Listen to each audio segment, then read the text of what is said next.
sort of nuclear test or long-range missile test?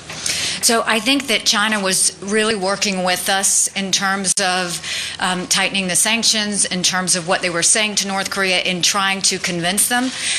We have not seen anything from them in the past week, but we are encouraging them to continue moving forward, and I think we'll have to see. But the conversations that I have had and that have been made with my counterpart and in dealing with Beijing is that if they did something else, and if it looked to be long range, which this does, and if it looks like it is proactively leaning towards an ICBM, which it does, then we would take action. And so I believe that China will stay true to that and that we'll come together on how we're going to do that. What about WIPO? Just a couple more questions. World International Property Organization, part of the UN, has helped file a patent application for North Korea for sodium.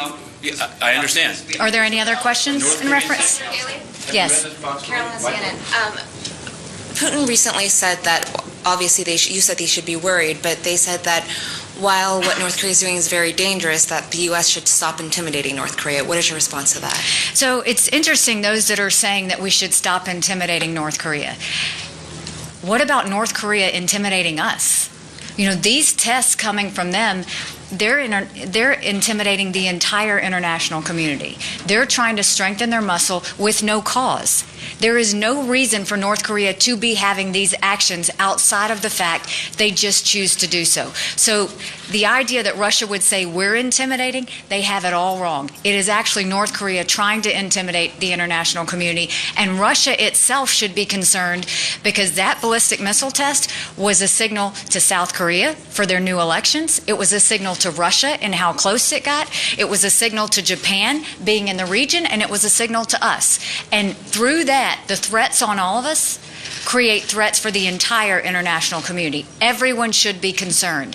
And Russia has the same decision to make as the rest of the international community. You either support North Korea or you don't, but you have to choose. You have to pick a side. One more question from the Asian press, please, for Ambassador Haley's counterparts, and they have to go into session. Anyone here? Last question. Thank you. Sally Mendoza from Voice of America. Ambassador, we have heard reports just recently about the cyber attack and then possibility they might have come from North Korea. We know the Obama administration had said that they had a big facility where they were training hackers to do this type of attacks.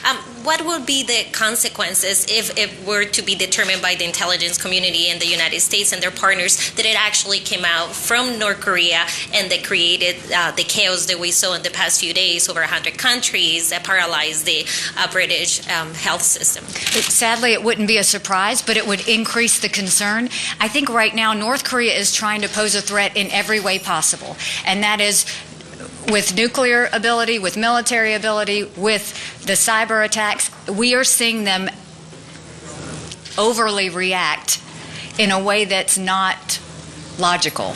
And we're seeing that come from all sides. No one is immune to the threat of North Korea. Not one country is immune to the threat of North Korea.